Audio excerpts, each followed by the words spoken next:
ध्रुवन्तलिङ्गश्चाग्निश्चराश्चन्द्रारयतं ध्रुवम्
అనేకమైనటువంటి సిద్ధులు పొందింది.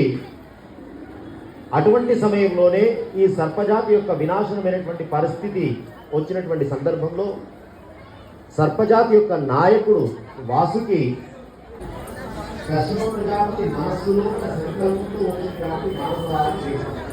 చేసుకునే వయసులో కొన్ని నియమాలు పెట్టుకున్నాడు. నా పేరు కలిగిన అమ్మాయిని పెళ్లి చేసుకోవడం ఒకటి.